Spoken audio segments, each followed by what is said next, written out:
Hello everyone, it's the intro to the intro. Just a quick message to let you know that if you want to get straight to Adam Didyk, skip through to about 35 minutes. The first 35 minutes is Blake and I talking about note-taking during the subjective history, talking about kids' footwear. What else do we talk about? We talked about Achilles rehab, positive knee patient injections, experiences. Yeah, discharging ACL patients. Yep.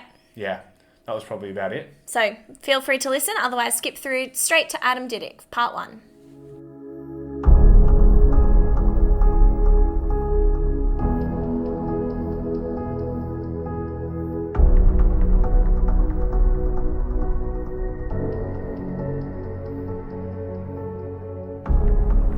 Welcome back to the Sports Medicine Project. Hope you're all having a lovely start to the week. Welcome to a bunch of new listeners. We've got some people over in Spain, Madrid, India, and welcome to my co-host, sub 97 half marathon on a hilly course, very windy, not in the barefoot shoes, in a Vaporflies, Kelly Kortik. How you doing? I'm good, how are you? I'm doing well. We were just saying what sounds better, 197 or 137. 97. What's the PB for the Gold Coast this year? You're going for sub 90. Is that right? For this year? Yeah. Well, I think no, you're doing the marathon, hey, and sub 330. Yeah. Yeah, that's What very about nice. you? I don't know.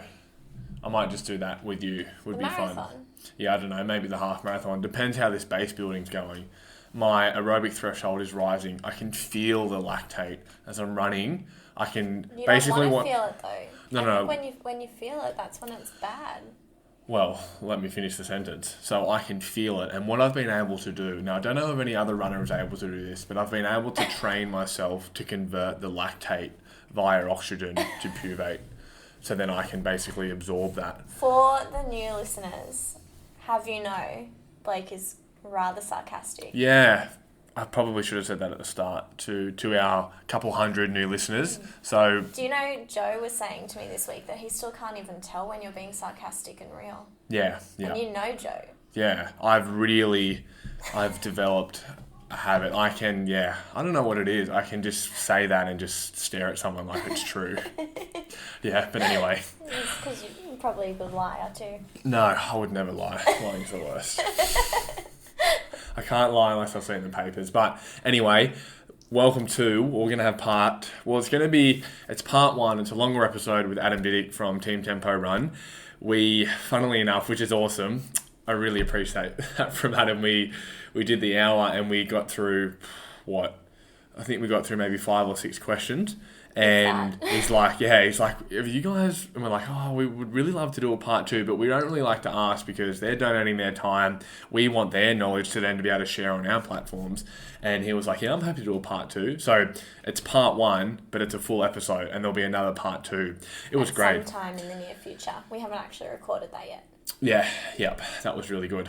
I enjoyed it. Did you want to get into your highs and lows? Because we'll keep this shorter than last time. We just went through this. What are the highs and lows? You're doing your highs and lows. Oh, yeah. Yeah, well, my clinical highs this week, and I posted this on the Instagram story, a patient of mine, and yeah, he was so happy. He was like, I said to him, I was like, hey, do you mind, one, I want to use this for an accreditation thing, and I want to use it for a case study with the students, and also I want to use it on our socials. Is that fine? No identifying information, basically just your feet, which sounds a little bit odd. Then I want his feet pics and feet videos, but... Well, it doesn't because you're a podiatrist. Yeah, true.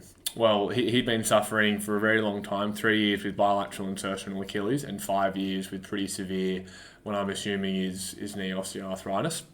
Really healthy, older gentleman, spent a lot of time on his feet. He'd seen physio before, and he tried a lot of passive modalities like needling and massage and stretching, which had given him some relief, which is fine, but nothing where they'd focus, solely on the rehab and trying to remove some of those provocative loads. Like he spent a lot of time standing, and something as simple as just putting in some heel lifts and then him sitting a little bit more at his workbench helped a lot. But anyway, so saw him on Friday, been seeing him for 6 months, and come in, and everyone's always in a good mood on the Friday. He comes in and sits down, and we ask, how have things been since I saw you last? And He just goes, it's great. It's really, really good. Oh, my Achilles feel incredible. Gets up and then just starts jumping. And I've got hard lino flooring in my room. Just starts jumping and bouncing and everything. And it was just incredible. And he couldn't even do a single leg calf raise when I very first saw him. That's so, cool. Yeah, that was great. And he'd had, I have to look at the injection. I don't think it was hyaluronic acid. It's like a, it's a... Hyaluronic acid? No, not hyaluronic acid. I put that on my skin. It's a... they use it in an injection sometimes with PRP, really? Yeah, and saline. It's the one where it's like an artificial goo for your knees. It works with colour. I don't know what it's called. Yeah, that's it. Yeah, SIN's the clinical name. So we'd had that, and his knees were like to 99%. I remember an ortho up on the sunny coast raving about that, and then that's the end of it. I've never heard anyone else talking about it since then. Well, I was like, this sounds really cool. Why is it? It's not a bigger thing. Yeah, so he did well with it. Apparently, it only lasts for 12 months, and it's quite varied, and you can have multiple injections, like weeks apart, but he only had one, and it worked well. But saw him in the gym, and calf raises, he's like, I'm doing this every second day. He nearly spends between 20 and 30 minutes every second day working on his strength and conditioning. I'm like, this is incredible. And anyway, I was getting to do some bounces, some double leg pogos, which is like my special test for people, the non-athlete person who I want to see how their lower limb tendons respond. And yeah, he's bouncing up and down really quick. And I was like, great, how you been going? 3 sets of 20. He's like, I'll tell the story. He's like, I've been doing 5 sets of 100 of this. And I was like, wow. That's incredible. You're an older gentleman, not had a big life or a... What's he want? Sorry, not had a... He doesn't play any sport. I don't think he hadn't had a big life of sport or anything like that. And he's just adapted and become so capable. Yeah, it was really one of those patients where it really made me so happy to be a health practitioner to help somebody do that. And it was really motivating because I'm like, I want this to be happening all the time. So I'm like, I need to get better and reflect and try and get this as much as I can. I had a good win. Sorry, I'm going to... No, that's fine. That was all it was. Boycott? I don't think Boycott. Take over. Isn't boycott when you... I think it means I'm going to take over. I thought it's when you don't go to something for a reason. You know, on the Inside Running, when they type in, I've always been scared to do it. Withdraw from commercial or social relations with as a punishment or protest. Well, you can use that if you want. I don't know if that makes sense. Anyway, get stuck into it. Anyways, I'm going to... Yeah. So, I discharged, but didn't discharge, a patient who has been doing ACL rehab with us for over 2 years now. And he's back playing basketball and feels great and no issues with his knee at all. And he was just put in the really good hard work with rehab, and the benefits are now really paying off. He's going to still come in every couple of months just for testing and retesting to see how things are tracking and making sure that he's maintaining his power and his strength and things like that. But yeah, it was just really cool because it was that conversation. We were like, what's next? Like, do you want to keep coming back, or do you want to go and do your own thing, or do you want to float? Like, it's up to you. You've been coming for 2 years so consistently. I'm happy for you to make that call. It was cool. Yeah, great. One of the lows this week for me, and I'm sure every clinician can relate, I didn't get my notes and letters and work cover reports done, and I've just spent the last 2 hours getting them done, and it is it takes up so much of my bandwidth to focus and get these done on the weekend when I'm not in work mode, when I want to be doing other things. Like, I want to be focusing on my research, I want to be creating content, I want to be doing the podcast, camping, training, that kind of thing. And yeah, it's so draining doing that stuff when you're not already in the work mode. And then you've got to think back 4 or 5 days what you wrote in your notes, and if your notes aren't perfect, all right, completely done, you then got to translate that to the report. Is this a one-off for you, or is this typical where you're not on top of your notes and letters? It's a one-off to this degree. I'm usually because I've been in this situation before when I started. I don't know, it's a really hard... I really struggle to give advice on this, because I've seen lots of evidence for both camps. I don't know if you're able to get your notes and letters and everything done within the appointment, because the idea of it, where you've got a 30-minute appointment, you get them out, or an hour appointment, you get them out 5 or 10 minutes earlier, and then you do all your letters and reports and referrals and get it all done there, and then you're ready for the next patient. I think that's the way that the model is meant to work. That's not how we do it, but I assume that would be the most efficient way, and that way you finish at 4:30 or whatever time you finish, and you're done and go home. Because I do not know any practitioner I have ever met that hasn't done notes or work at home or on the weekend. And the other thing I've been doing is we have an hour for lunch, and I usually train in the gym in that, but I've been even just dedicating 10 to 20 minutes to get that done. But then if you work with a lot of other practitioners, we work with lots of physios and orthopods and docs and things like that, and you're always sending messages say, hey, I just saw this patient, this is what I'm thinking, this is what we're doing, go back and see them, we're calling work cover. It takes up a lot of time, so I can't imagine how you could get it done every single time in the appointment. I can't. I don't get my notes done throughout the appointments. And most days I finish later. I finish at 7 and I don't want to stay any later. So I go home as soon as I finish with my last patient. But I always get to work about 30 minutes earlier. And I will get my notes done from the day before. Before I start the next day is what I typically tend to do. Yeah, which is fine and definitely appropriate. And this is probably not great advice. If I've got a backlog of letters, then I'll do them in my lunch break, usually. Yeah. Otherwise, if someone sort of last minute cancels or there is space in the diary, I'll try and get it done then, of course. But if I am a bit more booked out and don't have the time, then I'll just do them in my lunch break and try and smash them out and have lunch. I like that some clinics... And that's probably something else we could add. If you're a podiatrist listening to this, we are Achieve Podiatry, myself and Justin, looking for a podiatrist that wants to work in a specialty sports medicine clinic with sports doctors, sports dietitians, sports physios, orthopedic foot and ankle surgeons up in Port Macquarie. And if that interests you, head to our website. There's some stuff in there to have a look at that, or reach out to us and we can have a bit of a chat about that. But talking about younger clinicians and new grads, and maybe even senior clinicians, I really like if people schedule in admin blocks, or if bosses or mentors or organisations do that. I think that's really appropriate, and I think it takes a big stress. So you work a 36-hour week with 2 hours of admin. Then I can also see the flip side, where it's like that's eating into the profit of the business, and that's 2 extra patients with 10 practitioners. That might be 20 extra patients. That might be an extra $1,000 of profit, which then could correlate to an awesome CPD event, or we take everyone out for lunch on the weekend. So it's hard. I don't know. You're saying 30 minutes earlier to work. Do you get paid for that 30 minutes? No. Should you get paid for that 30 minutes? I don't know. Are you expected to have all your notes done? Yes, that's medico-legal. You've got to have it done, and all your letters and things like that. But yeah, I don't know, it's hard. It depends on the patients that you see. Like if some of the patients that I saw this week were some really complex foot and ankle, odd, unique things that really didn't fit into any box. And I spent the whole hour, probably an hour and 10 minutes with all of them, just because I really needed to have that time. Yeah. But then I would understand some of the other groups, physio groups like Michael Rishk and I Move You, they talk about front loading.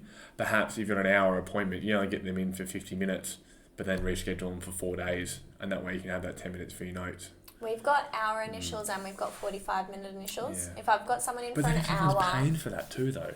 Yeah. If someone's in for an hour, I'm usually all right with getting the notes done, because an hour just sometimes, for less complex things, feels like a long time.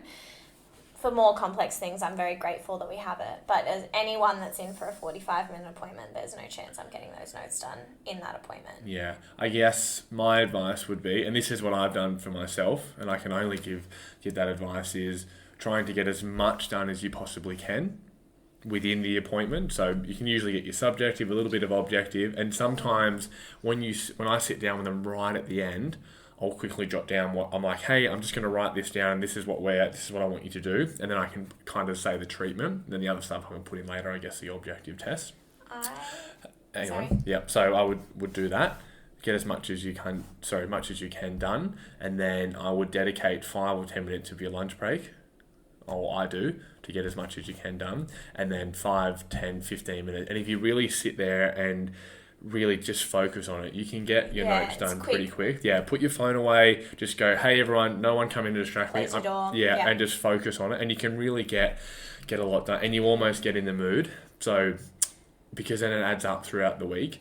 And that's probably the only advice that I could recommend. Or, last one, sorry. If you are really struggling and it's happening consistently, talk to your mentor, talk to your boss, talk to someone else who was really good in the clinic, or talk to them about scheduling a 30-minute block in once every 3 days or once every 2 days where I'm like, hey, I'm really struggling. I don't want it to affect my quality. I don't want to be staying late. I will get better at it, but can I please just have a 30-minute block? The only other thing that I would say or comment on from what you just said is I don't do this. I don't write my notes while they're talking. I think if someone's in the subjective. Yeah, when someone's talking to me during their subjective, I will remember what they're saying so much more if I just sit there and listen to them. If I'm trying to write notes at the same time, as we've spoken about before, your attention span and your ability to multitask is not actually that great. So if you're writing notes and thinking about what you're writing while they're still talking to you, I think that you're going to miss things, and I think that it makes it harder to remember everything that they've told you. The only thing that I will write down during the subjective is their training regime or what they do for work and things like that. The rest of it, I will just sit and listen and not touch my computer. Really? I had no idea. Oh, and then medical history as well. Yeah. I'll write that down. I couldn't disagree with that more. That's incredible. I had no idea that you did that. Doesn't mean that it's wrong or right. I don't look at my computer. I can type without looking is one thing, so I can speak with them. And I don't have the bandwidth. I don't want to dedicate my bandwidth to thinking about what they said. So for some people, say for a runner, I really want to know, and like you said, you take their training history. I want to know all about their training history, and then I can remember that. They say, that's the only thing. That's the thing that I write down. And then medical conditions. Yeah, so that's what I write that down. Medications, family history, previous injuries, what happened to them, do they have any pain with those injuries? I'll write all that down. How's their sleep quality? Also, I'll ask, and I'll always write down what's their family. I challenge you though to not write these things down and just dedicate the time to listen. So think about what's patients... the benefit to that though? Just listen, hear me out. So think about what patients really value is a clinician who can listen to them. And if you are just sitting there wholeheartedly committing to listening to their story without distracting yourself with anything else, I challenge you to then sit down and write your notes afterwards. I bet you'll remember more than you think. I do not think that it is valuable to dedicate an hour. That would take me a really long time, and so would for younger clinicians, to write a full medical note plus reports plus referrers for what if someone's seeing 20 people in a day. Like, you imagine, so if someone comes in... I'm not talking about notes and reports. I'm not talking about reports. I'm just talking about the initial consult. But you're adding that on to the stuff that they've already got to do. So if someone sits down, we'll say, great, have you seen a podiatrist before? Have you been in here before? I'm Blake, this is our clinic, this is what we typically do, this is what I do, this is where I work. And then I'll say, great, tell me about, and I've already looked at their new patient form, we go, great, tell me about what's happening with the inside of your ankle. They'll tell me the whole story. And then I'll say something along the lines of, great, we're going to run through things in a nice logical order, and we're going to get a good overall picture, and then we'll talk a little bit more about the foot. But I just want to get, your medical history and that kind of thing. They go, great, yep, that's fine. And then I turn to my computer because I want to know about their family, their kids, what interests them, their hobbies, what do they do for work, how much time they spend on their feet. I ask them all these questions too. Yeah, I just can't. I think it's so much more efficient and productive to get it all down. Because what happens if you're talking with them and you're like, I need to remember something, and then you've just had 6 patients? How are you able to remember? Do you think you could be wrong? Oh, yeah, How confident are you that you're right? I'm confident that this is a pretty efficient way, because I don't see anyone else do it. I don't see anyone else do it another way. And I've sat in with I would always sit in with very senior podiatrists and physios, and I've not seen it done any other way. And I would think if it was a better way, but perhaps I am. Just try it. Try it with one patient. What do you think? Do you think it's more efficient and you're able to focus more? Yeah, probably more efficient to write your notes as you go. I remember much more of what they tell me if I'm only focusing on what they're saying. Let me add this then to you then. So let's say you do it because you think you're more engaging, have you ever asked how a patient feels? Do you ever think a patient thinks, oh, is she writing this down? How is she going to remember all this? Why isn't she writing this down? Every other health practitioner I see writes this down.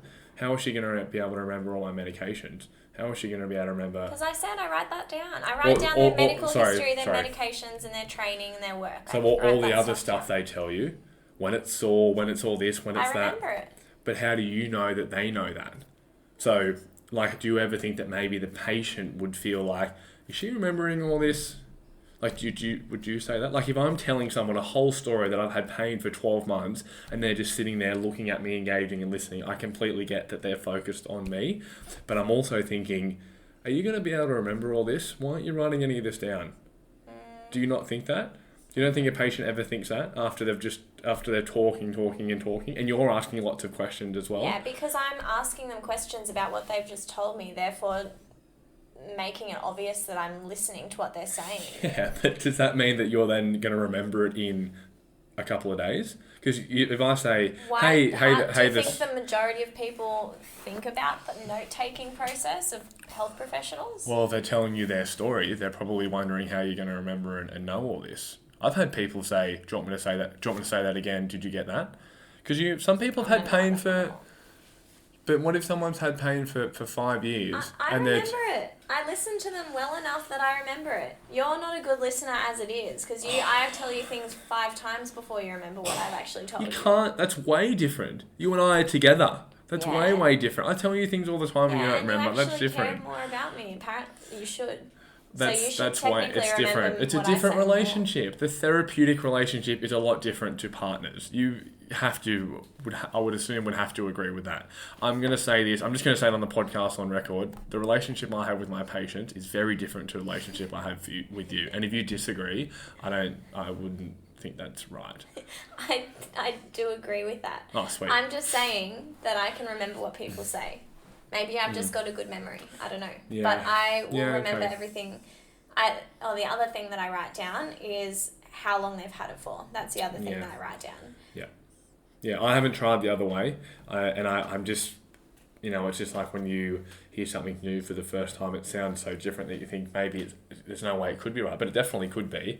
I'm just trying to play devil's advocate. But also, you're right, you're looking at them and you're engaging with them. I would just find it hard to remember, especially if I've just seen 5 or 6 patients and then I'm going back to sit down for the day. Because I find if I'm going back to write notes at lunch, I've just had 7 patients, like, great, what was that one? Or they both had heel pain, but this one actually hurts more in the morning, whereas this one's in the afternoon. Because you're limited to one body part, so they must all blur together. I've got the luxury of working with the whole body, so I have the ability to distinguish between people and their body parts. Okay, so podiatrists should manage. So podiatrists are maybe a bit better to do it the way that it's been or it's always done, whereas physios should. I'm not saying what anyone should or shouldn't do. Can I just have a closing statement? Yeah, I don't want to harp on with I agree that it is more efficient to write notes as you go. However, I think I can listen to them better and I can make them feel more listened to and I can engage in their story better if I am listening to them without multitasking and writing notes at the same time. Yep. I know that it takes more time and I know that it's going to be more of a pain later on, but I think there's more value in it and I like doing it better that way. I remember it better later on if I am half writing their notes while listening to them, because I've done it that way before too. That's what I used to do. I used to forget everything that they told me because I was too focused on what I was writing and I wasn't listening to a thing they were saying. Yeah. That's good. I haven't tried the other way. My closing statement is I haven't tried the other way and there is no wrong or right way, and different modalities work for people on an individual level compared to a group level. So maybe on a group level, your way or my way might be a little bit easier achievable, but on an individual level, they may be completely different. But I will try that. And I can see pros and cons to both. Yeah. Cool. I actually can't believe I didn't know that you ever did that. What way did you learn in uni? I know.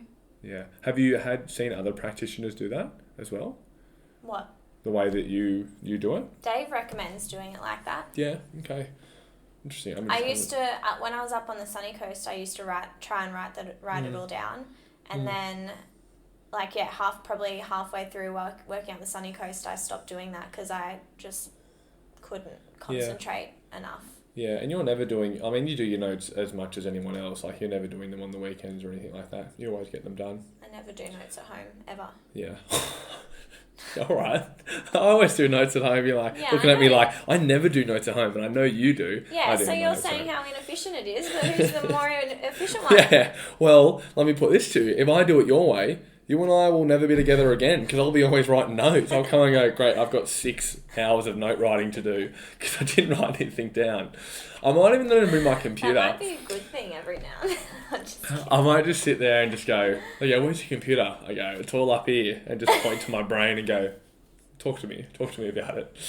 You know, some of the hospitals do paper notes. That's crazy, hey? Yeah. Emma still does paper notes. Yeah, I don't know how No. that seems to me that's inefficient. However, maybe it works. I don't know. I guess you'd be really good at the real short form. Yeah. Like short formed, abbreviated to know what you say. I don't know. That's tricky. No, well, but I don't think that she writes it during the consult either. I think that's all has to be done later.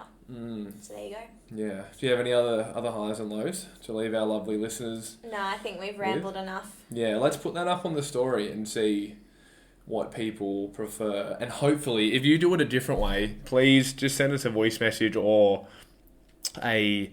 a little bit of a detail as to why you do it that way. And from listening to Kelly and I, if there's something that we haven't mentioned that we didn't even think of, send us a message as well. Dictating notes. I tried that on Clinico, because Clinico you can get on your phone. I tried that when I did a couple of home visits. It was, I know the doctors do that. I think it's achievable, but I think there's a big steep learning curve to be able to speak how you want the notes to come out as well. But still, that could be possible. And the reason I love these discussions and dialogues because we're both very open-minded to new ways and new reflection points that we haven't even thought of. Like if someone says, Kelly's way, this is why it's better. And it's like, I didn't even think of that. I've been doing it wrong. Not wrong, but I could be doing it better in the last 3 years or vice versa. That's what we want from this podcast. That's what we want from our content. People, not to say right or wrong, but to gain a better understanding, and you have that reiteration where you get better and better and more efficient and you love your job more and you get better outcomes with your patients. Nice little tie-in, hey, you reckon? I've been practicing because I've been writing research, a little tie-in to the paragraph. I feel like we haven't had a good debate like that in a while. Yeah, people think... Griffiths will like it. Yeah, you will. People think we've gone soft on each other. Compared to the first one, throwing punches. What else? What do you think of Donald Trump? Nah, joking. Start talking about politics. We should... We did try and record a podcast while we were running and doing our long run today. But all you could hear was my trail pack just rattling around and our heavy breathing and our landing on the ground. Yeah, we've got 20, it's on 24 minutes. I just want to mention it in like a couple of minutes just because we'll talk about it next. I won't interrupt you. You do just go. Only because... Give us a 5-minute monologue on kids' fit footwear. Only because kids go back to school the week after, so the podcast won't be out. Go, do it. Yeah. All right, buddy. All right, so let's talk about kids' footwear quickly. The old way was, I guess, kids need supportive, well-strapped or fastened, not high-heeled, but a heel of 2.5 centimetre, torsional rigidity, and not a lot of bending in the toes. They were the things that you need to look for to find a good school shoe for your child. Now, to the A-Pod A's credit, they have definitely this year, with their marketing and their posters that they've created, they've recommended the shoe fits well, a centimetre difference for the toe. I think they mentioned something about fastening and also to get fitted by a professional, whether that be a health practitioner or someone in retail. But what I wanted to talk about is the whole framework of kids' footwear. We've tried to break it down into 4 general categories. So category 1, we're talking about kids with no disability or pathology and no pain, just looking for a school shoe, which is a majority of the population. 2 would be that same population, but with pain. 3 would be children and adolescents with disabilities and pathologies, and these can be, and they are without pain. So kids with either Down syndrome, chromosome deletions, or any pathology that relates in some effect to their musculoskeletal or neurological condition. Neurological system. So as a result, we're talking about Down syndrome. It might be deformity, it might be low tone, it might be fatigue, those kind of things. And then that same category, but with pain. Yeah, so we know that those last two categories, it's always hard to get a grasp and understanding if there is pain because reporting is tricky. But category 1, when we're talking about kids with no pain, the general recommendation should be a shoe that fits well. That's an easy thing to get right. Fits well in shape and fits well in width. There is a lot of research now, good quality research, to show that children have shoes that don't fit. And that can be both in width and length in all countries. Australia, Netherlands, Finland, that kind of thing. So that's really important. Now, I like to say that kids are more likely to benefit from an anatomical fitting shoe. Because kids are generally pretty flexible and floppy, when their foot hits the ground reaction force will cause their feet and their forefoot to splay. So they need a little bit extra room in the shoe, and they've usually got a wider forefoot. So an anatomical fitting shoe is generally better for them. And for those of you guys who don't know what an anatomically fitting shoe is, can you explain that? Yes, yeah, that's hard. I've never actually explained what it is, but if you're look up Topo or look up Ultra, and it's basically a shoe shape where the forefoot is actually the widest part. So instead of it tapering off from the second toe and tapering down, it tapers around and you get more room. So you imagine your foot, and hopefully your anatomy is pretty up to date. If you imagine where your fifth metatarsal phalangeal joint is, it's actually at the widest point there rather than tapering down. So you imagine a really pointy shoe, it's almost the opposite of that. Converse. Yeah. So that's a pretty easy recommendation. And there's no harm in going like that. Now, I'm not saying they need to have it or they're going to have injury, but I think that they would feel logically and maybe biomechanically they would feel more comfortable. However, you don't know until you put it on. And if they wear it for 6 months and say there's no difference, well, you've kind of got your answer. So that's one general recommendation, anatomical fitting, and probably something that's protective as well. So that just means a flat sole with not a bit of cushion, but a sole that, whether it be 5 or 10 millimeters, just something to protect their foot. It doesn't have to have Velcro or laces. It just has to fit their foot and hold their foot secure so it's not coming off. And when we talk about the heel, I know the advice from the barefoot community is no heel. It should be flat, flexible and floppy, and you can twist it and things like that. I can definitely see that can be recommended. I just don't know if it has to. And I don't know if they're not in that, it's harmful for them to be in. I definitely think it needs to be anatomical fitting. And I guess you could argue that less shoe equates to more tissue stress, which then equates to hopefully the foot and the lower limb becoming more adapted and stronger. So then we talk about the other group, category 2, is that same group but with pain. There might be severs, medial ankle pain. That group typically does better with a shoe more as a medical device. So it might be a shoe that's really soft for someone with severs, or they might have some medial ankle pain. So an actual supportive shoe is going to help them. So if that's the case, not all kids should be in barefoot, flat, flexible, floppy shoes. They may need those shoes as medical devices. And then the third group, this is the harder one, when there is pain and someone with low tone or fatigue. Generally, I've just seen anecdotally those groups do better with supportive shoes, and it's hard to grasp how how they say it's better or how it is better, but usually they don't want to take their shoes off. The teachers and carers and parents are saying they want to wear their shoes, they're walking more, they're engaging with physio more, OT more, they're doing more of their meaningful activity just by wearing the shoes.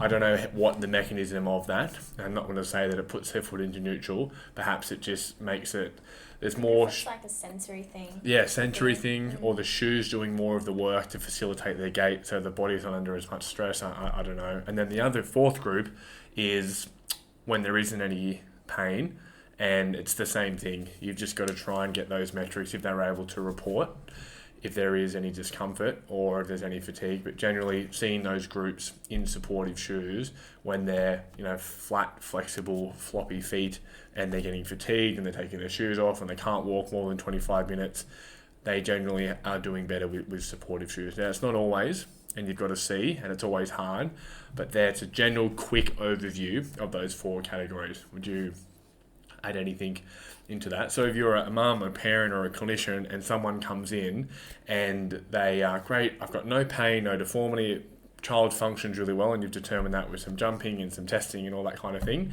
great, what school shoes should I go into? Great, I send people to Barefoot Freedom, who's an online store, to say that you can get a shoe. What's going to be best beneficial is less shoe, generally, and parents are usually pretty happy with that. But you don't need something supportive. Everything's going really well. We can't predict injury in the future, and you're playing and jumping around.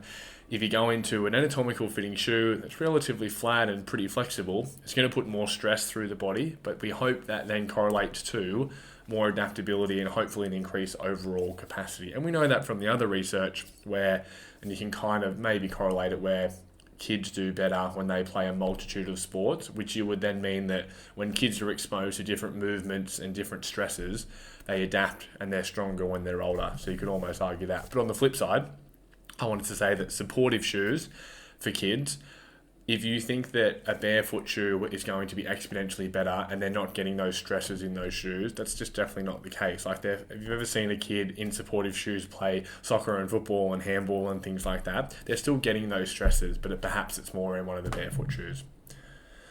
Yeah, anything? I would be keen for us to do a full podcast on this topic. Yeah, and we get will. an expert on to talk more about it. I just had an expert talk.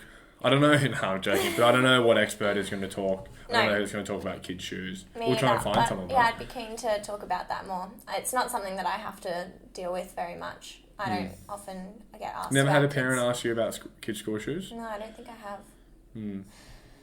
Yeah, anyway. Right, well, let's knock it up, finish it up. Enjoy Adam Didyk, guys, part 1.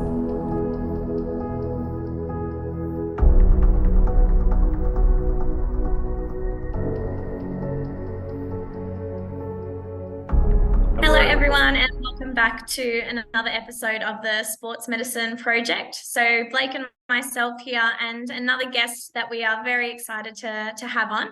We have Adam Didyk.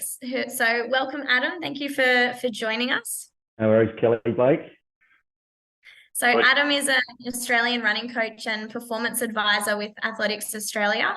Adam is also the coach to recent Commonwealth Games gold medalist Jessica Stenson, as well as an Australian Olympic team coach in athletics and endurance. So that was at Tokyo in 2021.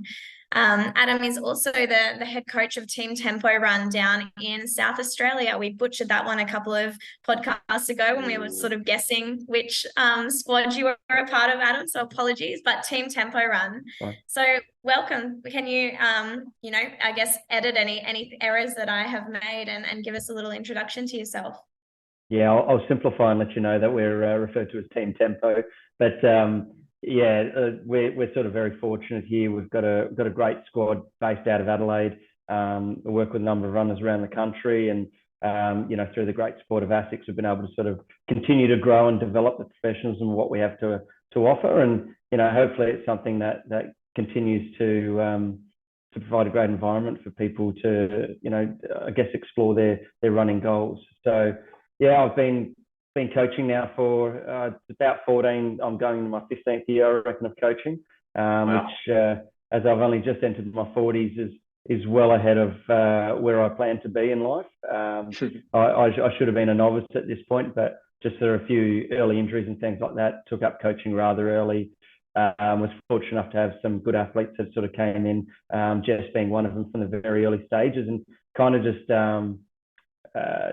sort of took it hook, line and sinker and went with it, and decided that to pursue the coaching aspect of what I was doing in athletics was probably becoming more important to me than my own running. So it's sort of where I've been centered for a number of years. Started off with a very small group with probably state level based athletes here in South Australia. And yeah, it's a bit of a whirlwind looking back on it. I kind of, in reality, always hoped and dreamed to be able to work with people at an Olympic level and things like that. I think many coaches do. And, I feel very fortunate to have been able to have athletes put their faith in me who have the talent and ability to do that. And hopefully the guidance I provide them has been appropriate to help them achieve that.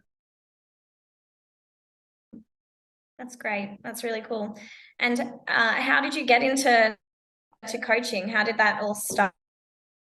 Yeah, I was one of those athletes who probably was never really destined to make it. Sort of hoped that I would. But then in my mid to early 20s, after I came back from college in the US, I had a fairly persistent Achilles injury, which eventuated me getting surgery on that.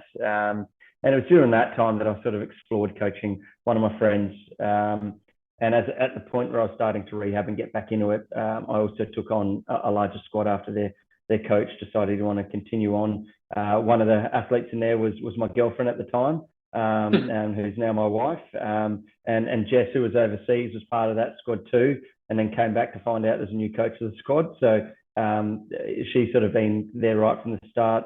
And I got back running through those early years of my coaching. But as I said, like it was probably 2012 where I was at the Olympics with Jess, and I was sitting in a room with all the athletes and coaches, and I was, saying to myself, like, this is where I always dreamed of being as an athlete, wanting to make the Olympics. And I sort of decided at that point I was 30, or I was just about to turn 30, and decided, hey, I've failed as an athlete. I haven't made this level. I don't think I'm capable of making this level. But I'm here as a coach, so maybe that's where I've got to put that emphasis. So I continue to push on with the coaching there, and kind of left the priorities of my own running behind. Whilst it was still valuable to be able to run with the athletes, that sort of had its own decline, and got to a point where I just wanted to, use my 1% as I used to use for myself as an athlete in my coaching. And at the time I was a full-time teacher, so you got to make some choices to how you're going to spend your time, and I recognised that I was enjoying my coaching enough that it was a very easy transition for me to make. So that's kind of where it all began.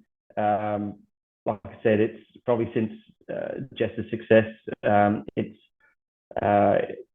I guess drawn in other athletes who have similar ambitions, and that's what I'm sort of meaning. I'm very fortunate to have had a talent to work with that then has been able to showcase what I've been able to do as a coach, and have other athletes who are willing to I guess put that faith in me to deliver the same sort of results for them.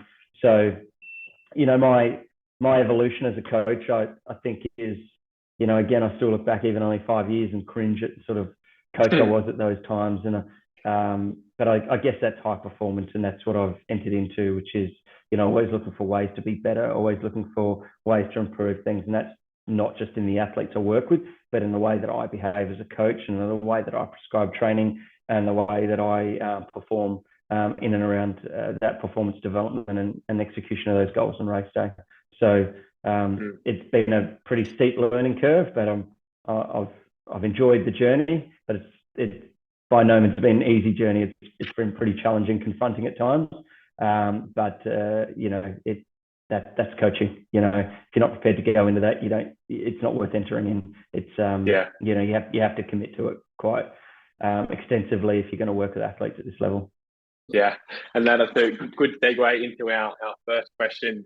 What do you think, or do you have any kind of key training philosophies that you tend to stand by? And I'd imagine over the years, 5, 10, 15 years, they would be constantly developing. But are there any that have kind of stood the test of time, I guess? Yeah, look, it's an interesting question, and I've been in workshops and things where they said, you've got to develop your philosophy, you've got to do this, and and then I've been the ones that say it's got to be so succinct you can write it on the back of a stamp, and I've basically almost rejected the urge to do that, not because I'm not courageous enough to stick to a philosophy, but I've just found it's just been ever changing and evolving as I've learnt more about the way athletes engage in that idea of performance development and that engagement with a coach, but also as we learn more, as we trial different things, we change our point of view and our perspective on training and all of that. So as I said, it is an evolution that you go through, but I'd probably say there's a couple things that I really stick to as a coach. It's work with the individual, not just the athletes, and that's really about providing a greater context around what that performance means. I've sort of found that over the years, if we become too focused or on one goal, and we don't acknowledge the world around the athletes, being their family, being their relationships, being their career, being their own personal ambitions, then that goal might be achieved, but it might not be a sustainable career for that athlete. So I feel like, treating them as individuals means you accept all of that. The other part of that is it actually helps you a lot as a coach to connect with your athletes. If you understand them, you know how they tick. So, a lot of what I sort of look at is how do we make the training work for an athlete? And that's just not on the physiological side of things, but psychologically and emotionally. How do we help them to sort of drive all of those aspects towards their performance? And if I don't take the time to understand the individual, it's going to be very hard to connect and tune in and have a very, positive and I guess progressive relationship with that athlete. So that's one part. One probably real key thing is a healthy athlete is a fast athlete. So I'm very conscious and really do not compromise someone's health just for performance. And we see examples of this at times in sport. We always look at sport as a healthy pastime, but when you're asking so much from someone physically, there's that point of trying to push someone as far as you can for them to maximize what they can do from a training perspective, with the hope of keeping them safe from breaking and all those sort of things, and injuries and illness and the rest of it. But I've always found if we focus on health as a priority, then the performance exists. And that health is not only physical, but mentally and emotionally as well. And if we don't factor those things in, then we don't have an athlete who has a great capacity to be the athlete they want to be and they're capable of being. So I guess those two philosophies sort of work hand in hand. But yeah, they're probably my two key things. So it doesn't give you a lot on the side of training, but then again, I also feel that one of my coaches was a guy called Sean Crichton, and when he first took me on, he took myself and one of my mates on, and we sort of started talking about what sort of training we're doing. And he goes, well, that depends on what kind of beast you are. You might be one that responds really well to this training, or someone that responds really well to this to a different type of training, and we need to work out what that is for you. So I don't like ever being perceived as someone who's more mileage based or more speed based. I'd like to feel that there's enough versatility in our training prescription to suit what the athlete requires, to suit what their event demands are. And even that can be different. For someone who's running 800, some might approach it from mileage and some might approach it from a speed end. At the end of the day, I don't have a typical training philosophy. I try to work with what the athlete's comfortable with, happy with, and attains the desired results. So, there's always that thing. There's many ways of achieving it. We've got to find the right one for the athlete. So I don't have any fully locked in training principles other than philosophies, other than to say, we try to find what works best for the athlete. And out at one of our training sessions, you'll see sometimes 4, 5, 6 different training sessions happening. So we try to work them in where we can, so they can train together, but we also need to be conscious of what their specific needs are. Do you find, like, on the somewhat of the topic of training and different modalities to measure training, like talking about RPE, and we were talking about a lot of these questions when Kelly and I have actually been running together, which helps if you want to talk about running while you're running. And we've heard you talk a little bit about like RPE with your athletes as well. Can you speak to like monitoring training intensity and overall load, like using RPE, and what kind of scale that you use? Yeah, absolutely. I tried looking at training quantification, for lack of a better word, back in probably 2014, when, again, I was fairly young in coaching and fairly inexperienced. Jess, likewise, had a similar sort of inexperience in as an athlete, and we were stuck on the kilometers a week type measurement, which is kind of a bit hard to navigate when you've got an injury. And this was in the period where she had second metatarsal stress fracture, and it was in the period leading into the Glasgow Commonwealth Games. And there were points there where we just weren't sure if she was even going to make the start line. And so I started going, okay, we need to think about your preparation for Glasgow, but we need to think, how can we actually achieve the training outcomes you need? I mean, a marathon's pretty simple. People like to complicate it. It's pretty simple. It's a very dominant energy system, so we just need to work out how to manage those stresses. So long story here, but hopefully get to the point. But so we had to look at how we incorporated cross training. So then had to go, okay, how much does cross training actually value towards running? And Jess was used to running at that stage 130, 140, 150 kilometers a week, and she just didn't feel like she was doing enough training to be ready for this marathon. So I had to go, okay, well, how do I help her to understand that the amount of training she's doing is actually quite considerable? So I prioritized it. I said, okay, if you're on the elliptical trainer, we're going to say every 4.5 minutes on that, we're going to equal 1 kilometer in your training diary. On the bike, it was for every 5 minutes on there, that's going to equal 1 kilometer of your training. And almost to the point of discouraging her from using the rower that was in her house because of her sister being a rower, and just knowing it didn't have a great deal of specificity for running. I said for every 6 minutes on the rower, it's going to be 1 kilometer of running. And I think we all know that 6 minutes on the rower is not that damn easy.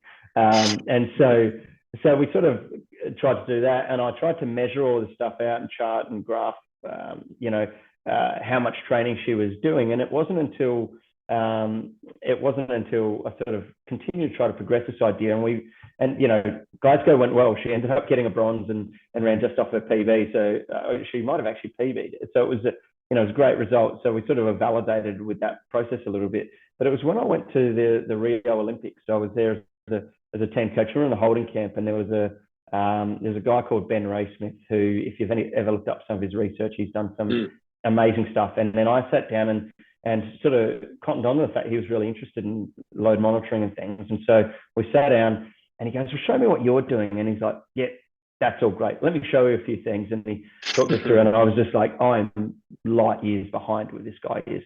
So I very quickly said, can I work with you to evolve my processes? And so he was the one who encouraged me to start bringing the idea of RPE in. I noted the idea of RPEs when I had done my strength and conditioning level 1. But it's very much, that's fine, strength and conditioning. I don't really want to apply that to running. But then what sort of happened is, as I worked with Ben, he said, okay, there's 3 things we need to be able to collect off training sessions. It's time, it's distance, and it's their perceived effort, right? So RPE was included. Ben's very adamant about using the Borg scale. I attempted to use that without a great deal of success. The athlete's interpretation of the Borg scale kind of seemed to impact their perception of what the effort and intensity was required for that training session. I also started to collect RPEs from them, but many of them would just repeat the RPE that I had put down in their training log because they'd go, well, we just did it the way you told us to do it.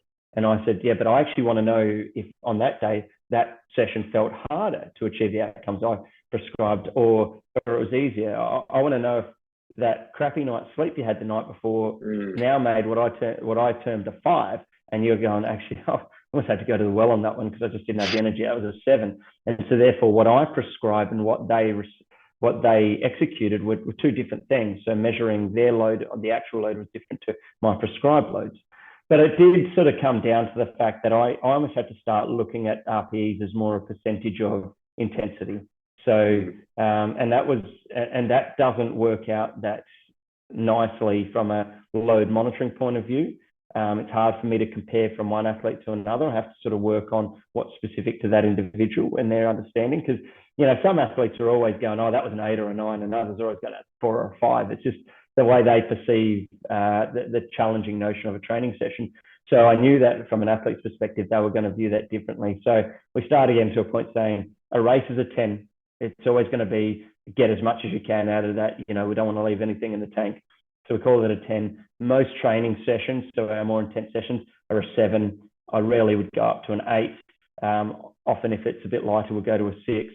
And like I said, I'm not prescribing this in line with what the Borg scale is, because a 5 is very hard, and we're looking at very, very hard, 5, 7. So, and it's not intended to be that way. But because I couldn't get the athletes to tune in on that scale, I had to sort of adapt it to to their understanding. So that's kind of how we've done it. And, there'll be, them, but just basically saying, oh, he's put a 6 down for this means, okay, we're supposed to be holding back a bit, or if he's put an 8, okay, he wants us to extend a bit on this one. We've got to empty a bit more here. So I think in that sense, it's a scale of prescription, but at the end of the day, it's probably more for my numbers at the end of the week. So I can, as I'm programming, look at distance and durational loads and quantify that. And I guess that's where my beginning story of saying, how do we quantify that cross-training was really important, because now we're sort of incorporating in our durational loads, both running and cross-training and any gym work they do. Any time they're spending developing their themselves physically towards the demands of their sport, or any time they're putting some stress on it, we are trying to quantify that. So yeah, and that's in the essence trying to align with what we discuss and keeping people healthy. I'm not looking at this as going, okay, what's their breaking point? Whilst there might be a point where we get to that, I'm more about looking at how do we keep them injury and illness free as much as possible? How do we minimize the risks to that? And that's certainly where Ben's research is based off of, is whilst there is a performance aspect to this, because we can go back and track what led to good performances, what might have led to a performance decline, or overloading to the point where we've got a fatigue level that's sort of not conducive to the growth we wanted. It's probably more based around how do we minimize injury risks and how do we minimize health and illness risks. So yeah, that I hope that gives you a good explanation of that was great. Good. The sort of RPEs.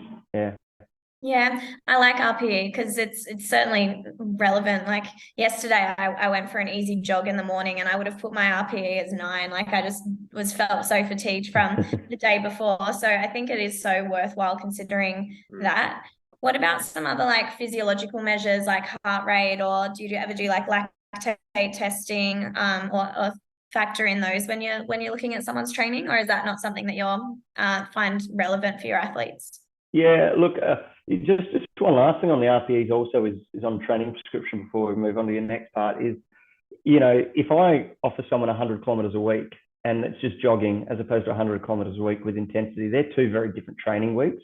So from a distance and durational load, that will be valued quite differently. So I'm very conscious of that. And the other thing is, if I do have an injured athlete and I do have to try to accommodate with cross training, we can still keep some similar training values in there to align with their durational loads and just have some replacement. The other sort of points that we do collect, and we're just playing with this, we're probably about 6 months or so into collecting HRV quite continuously. So we sort of started using the HRV for training app, and obviously there's a lot of information on there. Marco, our team who's developed that, has done a great job. So we're using that again, and I'm probably using that more again from that health perspective, and to help guide the athlete to know if they need to hold back on a certain day or push. So they're getting really good at sort of measuring their HRV in the mornings, and I can sort of get some visuals on that each day. And we've got a number of athletes who we don't have linked on our coaching portal, but we'll rock up and say, oh, today's yellow, I've just got to be a bit conscious. So if they rock up and they've got a session with that 8 RPE, which is quite very rare in our group, to be honest with you, they might say, not sure today's the day that I can really push that. So, and if it's red, we'll just sort of discuss that. And where a lot of this sort of stuff began is I was really conscious with people's availability to train and get the outcomes out of the session. So a number of years ago, I started a scale, and I've spoken about this numerous times in the past, and I'll be quite honest, I do not use this anymore, but it is a consciousness of the athletes and the interaction I have with them if we're sort of trying to work out, is today a valid day to push or not? So I used to collect four numbers, and I'd say rate them out of 5. 5 being it's crap, 1 being it's good, right? And so I'd go fatigue, soreness, health, and stress. So those 4 areas, and basically there's a maximum 20 points there. And if anyone was a 5, I would automatically modify what the intention was on that day. If it was, if they calculated all 4 of those values and it was between 15 and 20, it's a rest day. It wasn't even a question, Because if you're that close to your limit, this is not about how tough you are. This is about how smart you are. And so we would just say 15 to 20, you go home. I don't care if you've driven out to training, you've warmed up, you feel like crap, you're going home. You're not going to get any value out of this training because you're only going to get the benefits from the training you recover from. And if you set yourself up and you're in a death's state before you've even started, how are you really going to get much out of that? It's going to be an absolute death march. You're probably not going to hit your outcomes. It's probably going to hurt you psychologically and emotionally, and you're probably going to bury yourself and be sick or injured within a few days or a week. So, you know, we're really conscious of that availability to train. And so if they were between 10 and 15, we used to say, hey, let's consider a modification here. Let's consider it. It's not a foregone conclusion, but let's consider it. And it's probably that modification will be based on which value was the significantly higher one. So if there was no soreness but they were fatigued, well, we could probably get through that. There's no huge injury risk there. There's some risk, but it might just be that we lessen the intensity. If it's psychologically stressed, then we might say, hey, look, this is just a night where you just need a bit of a circuit breaker. You need to use your running probably to satisfy that emotional, psychological state. You've had a really rough day. Just go for a jog, because we know there's a level of tension in the body when you have a heightened stress level. That again puts you in a greater context of injury or illness. So let's not push the envelope on that. If you're below 10, we just go on as prescribed, you know, act as normal. And I'm starting to see that with the HRV stuff. It's almost monitoring them and giving, you know, similar context to availability to train as what we were doing then. I used to literally go around with a clipboard and collect their numbers. They'd know the order and they'd go 3, 3, 2, 1 or whatever. And I'd go put that down and I'd go home, type it into my spreadsheet and I'd keep track of that. And if I had someone who had always high values, then I'd sit them down and say, look, you're constantly presenting with high values. Is this, you know, we've got to maybe consider your lifestyle as to whether that's impacting your availability to train, or, you know, constantly your stress is high. Well, is it a point where we might need to get you to work with a psychologist? Or on every back then we used to do Tuesday, Thursday, Saturday training sessions. On every Thursday, you're a bit rubbish. So let's look at what Wednesday looks like to see if that's adequate and you've recovered well enough from Tuesday. So we just play around with these things to try to get it there. One thing that I still use it for, and actually we sort of subbed in HRV last year when I had the athletes go overseas. I could literally look in each day and get a snapshot as to how are they coping with the training. They were at altitude, they were in Albuquerque, they were away from home. The HRV was giving me a good indicator depending on what color was presenting. And it's basically on the traffic light system, that I could sort of be a bit ahead of things. So if I called them, I'd already have a bit of a, hey, I've seen that you're in the red today. Let's just have a discussion as to whether you do the session today or you pull it. So we'd have those sort of things, but prior to that, I'd basically ask them to apply that scale out of 20 system to talk about that availability to train. So if they were injured, that would obviously present quite high on the soreness and these sorts of things, and it would help them make those decisions if I wasn't there. In regards to some of those other things with heart rate, we do use heart rate intermittently. I don't prescribe training based on heart rate. No. Just I don't do that. 6 weeks. That's what I've been doing. I'm interested to know why, though.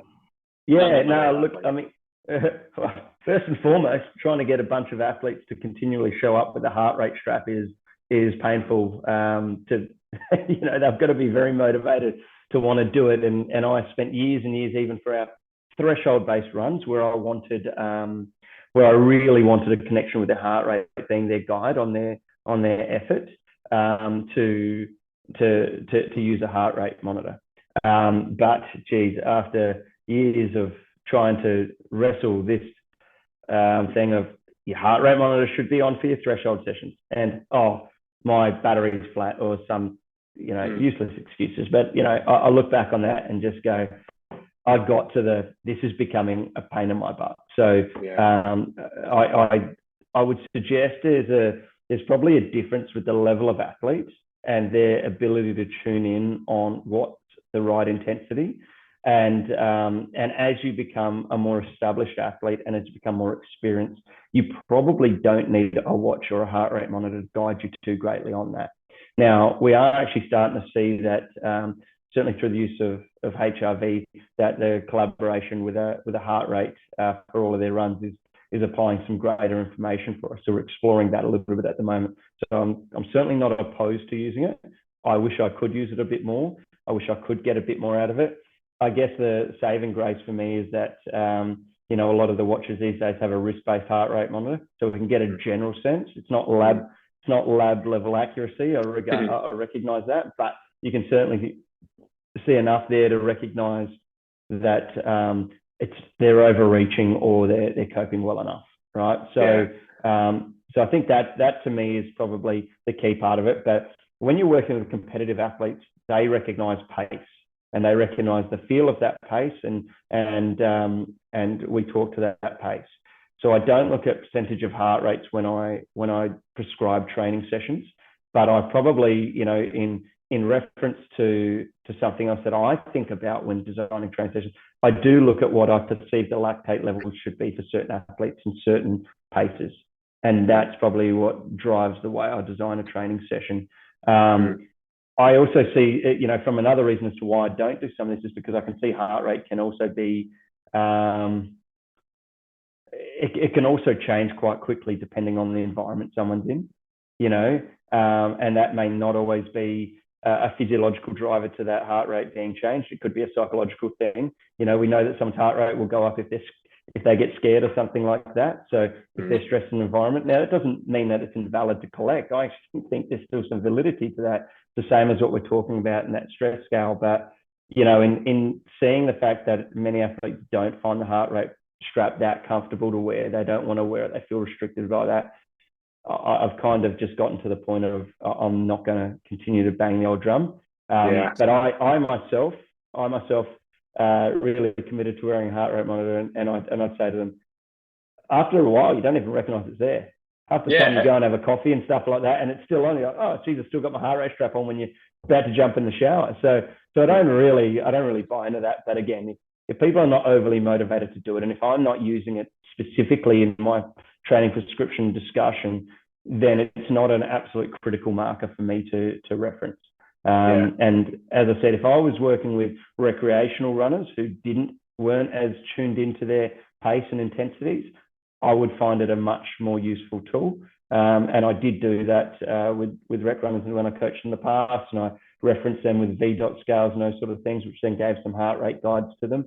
So it sort of allowed people to get feedback in the way or guidance in the way that made most sense to them, whether that be pace or heart rate or those sorts of things. But it really depends on the training outcome I'm trying to achieve.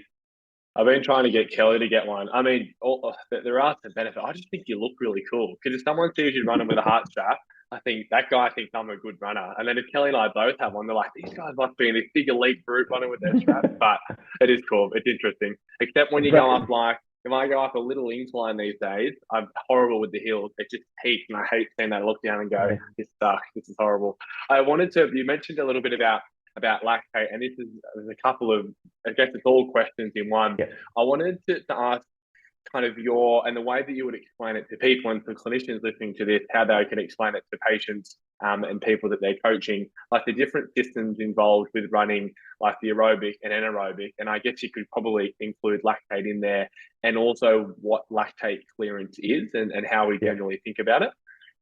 Yeah, no, look, I mean, there's some pretty interesting concepts, and there's a lot of work to be done on it. And I'll give you a basis of information, and people can sort of see if they can apply it in a similar way. I guess typically when we look at energy systems, it's about how much oxygen you can get in your system for the intensity you're trying to provide. So if you run really hard and you feel that lactic acid build up, that's because you can't get enough oxygen in there to sort of keep it at bay. And I think that's one of the key things I took as an understanding with lactate is oxygen neutralizes it. So if we don't get enough oxygen in, that lactate is going to build up. If we can continue to get oxygen into our muscles, then the level of lactate buildup will not be that great.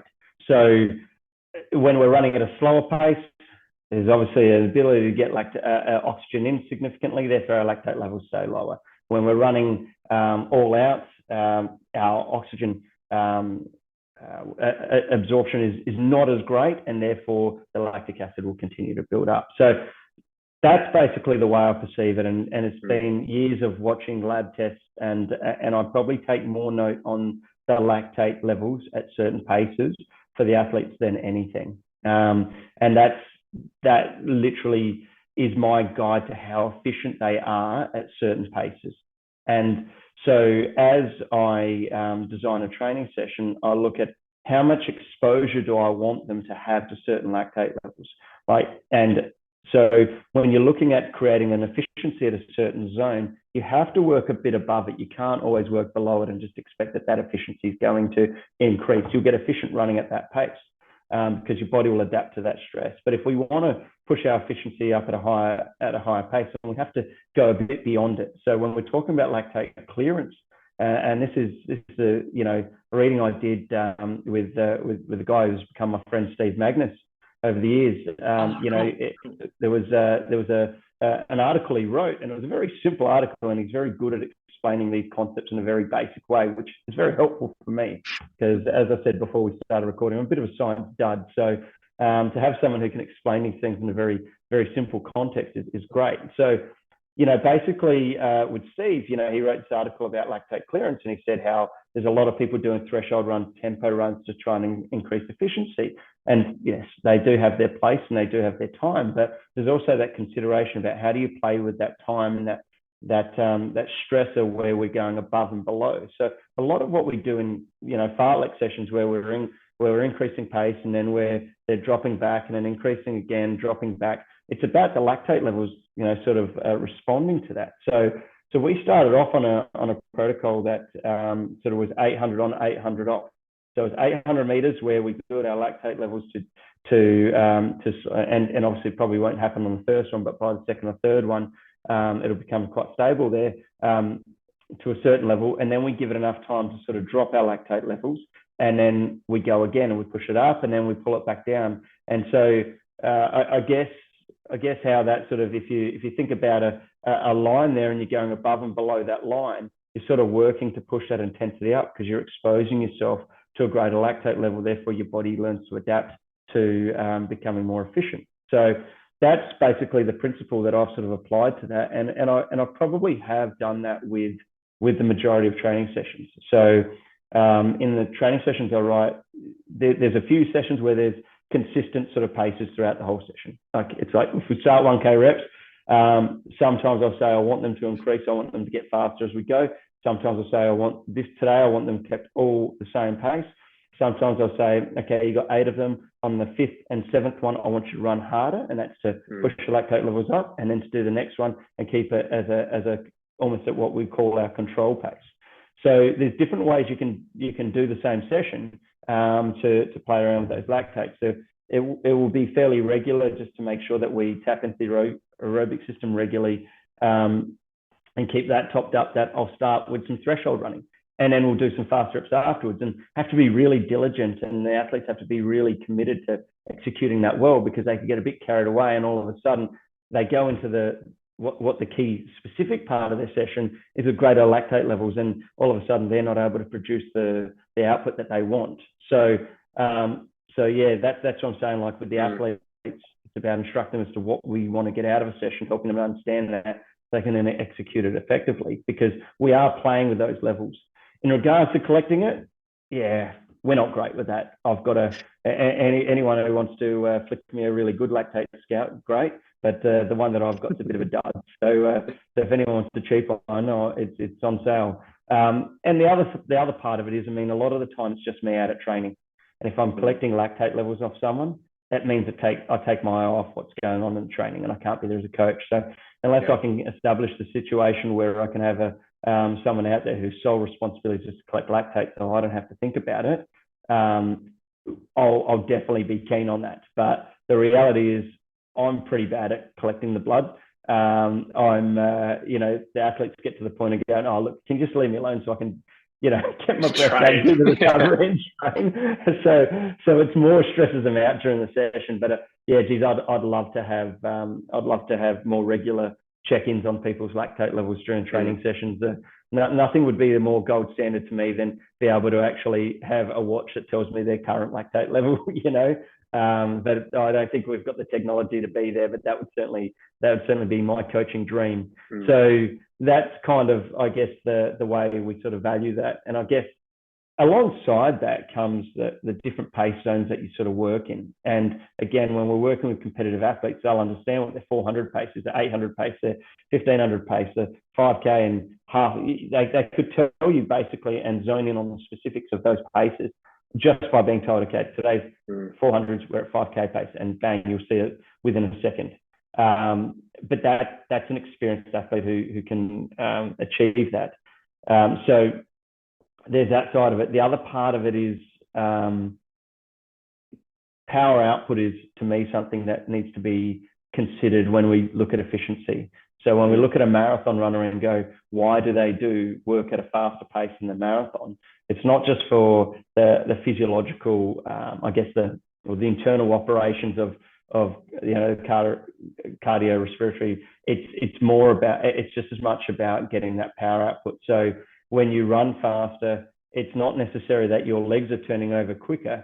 The power output that you have on the ground is greater. So, I'm real conscious of exposing people to greater power output. So, when you're running slower, then the amount of, your stride length increases, not just because you reach out further, because you travel a greater distance in the air than you would when you're running slower. So that power output for me is something that we need to get some efficiency too. So, that plyometric value to be able to repeat consistently is important. So when we see athletes get faster and all of a sudden, that's transferred to the marathon, it's probably because their body recognizes that they can run more efficiently at pace because they can deliver that power effectively. So that's another part of when we're looking at different paces, some of the things that need to be considered. So we've got, you got your heart rates, you got your lactates, you got your power. There's a bunch of things that are being considered there when we're operating at different paces. Yeah. Kelly, I know I can see that question in your eyes. Adam, I want to pivot a little bit because we spoke about this briefly off air before we started recording about the sort of emotional role that you play in a lot of athletes, and I'm interested to hear what advice you have or advice you give to athletes who firstly haven't performed as well as they would hope to, and then also to athletes who have performed really well, and to try and I guess keep their ego at bay, but make sure that they are going to continue to perform well and that hasn't sort of taken over them. So I think they're interesting questions that I'd be really keen to hear your thoughts on. Yeah, look, I mean, from my perspective, the work I do is based off of the relationship I have with the athlete. So it's about having a good level of trust and having a good understanding of each other.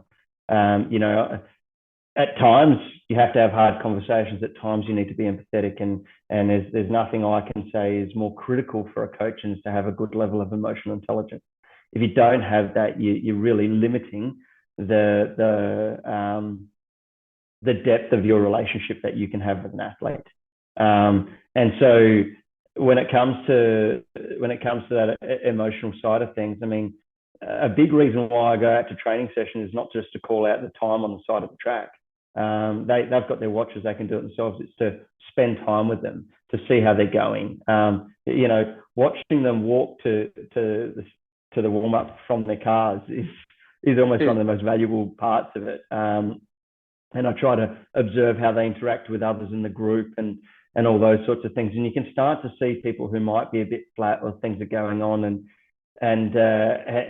sometimes I've even gone up and gone to someone, how's things going? They're okay, and said, oh, are you sure? And they're like, and then they get into it with you, and they're like, how did you know? Sometimes I just saw that you weren't yourself today, saw that you weren't really interacting with the group the way you normally do, and look, I'm a real emotional being myself, and I know there's been times where that's been to my detriment, and so I'm really conscious of that. And if I have that understanding of myself, I need to respect that others might present in the same way. And I know that sometimes you rock up to training or a race and you're just not there. And so how do you help them to present on the days they need to present? I mean, you can't just take that as a non-trainable aspect of an athlete. Otherwise, you're just rolling the dice whenever they rock up to the race, hoping you get a 6 and they have a good race. So when I factor in the psychological side of things, if we're sort of trying to enable peak performance, the key is part of, I remember in my sports psych studies, there was this, for peak performance, there were these 4 intertwining circles. And this had a big impact on me because I've remembered it more than most things I did when I studied, and utilize it to map out the profile of where an athlete might be sitting at certain times leading to it. And I've literally sat down with these 4 circles drawn in front of people and go, okay, what's pulling these away from center and what do we need to do to put them back towards the center? Because if you think about peak performance being that intersecting segment of those 4 circles, we can only expect the truly best performance from an athlete if we can get those 4 areas together. You know, they might be very good without that, but they could be better if they had that there. So we always look for how we do that. So this is about understanding the individual. So, you know, those areas, mental, physical, emotional, and spiritual.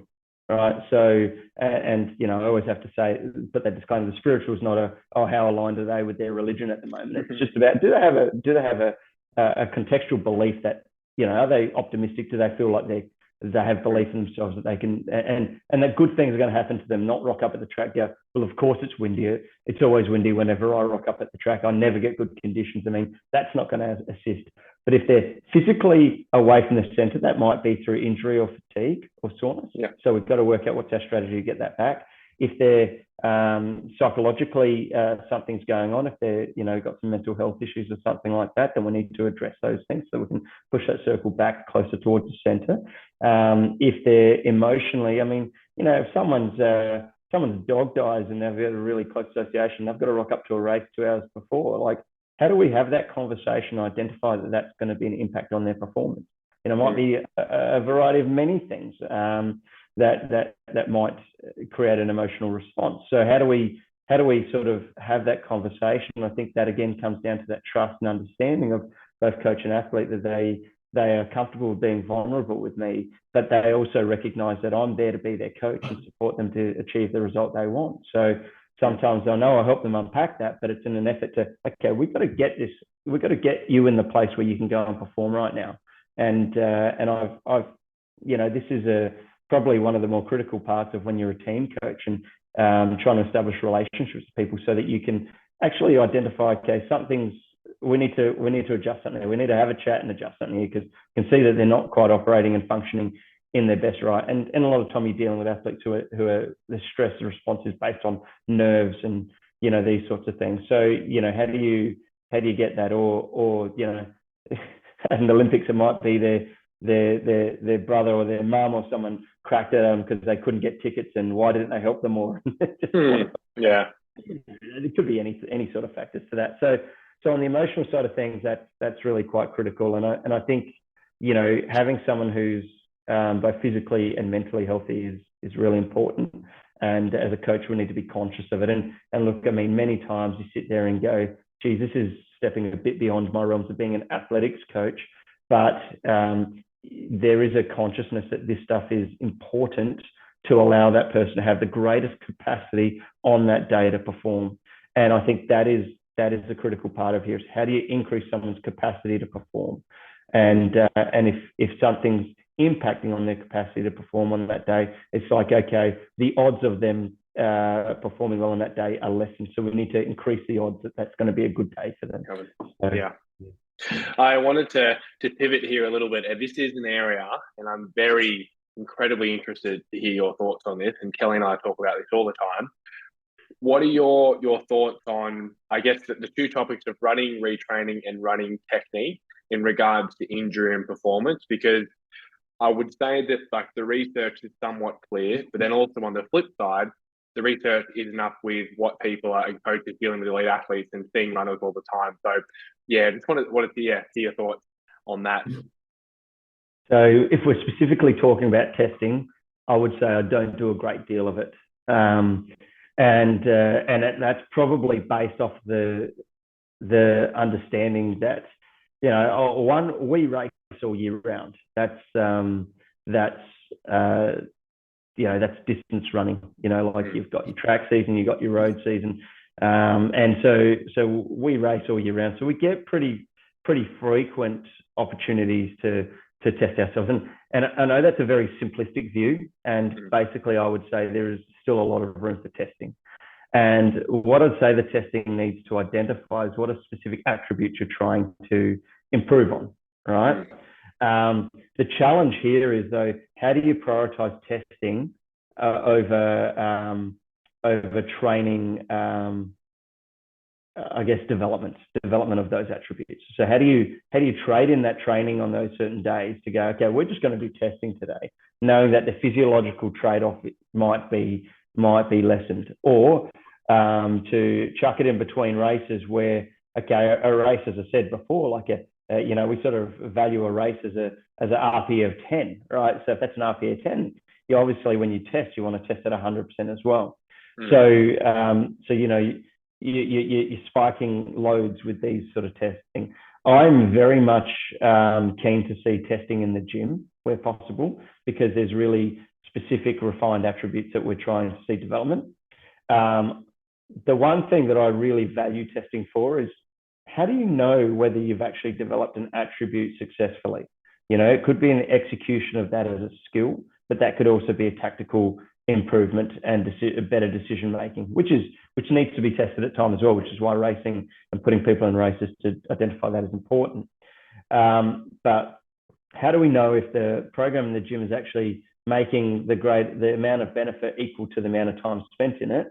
Or is it just based on the fact that they've been able to do more training and therefore their performance improves? So I feel like whatever we do, we need to get some validation that we're actually on the right track and we're doing the right things.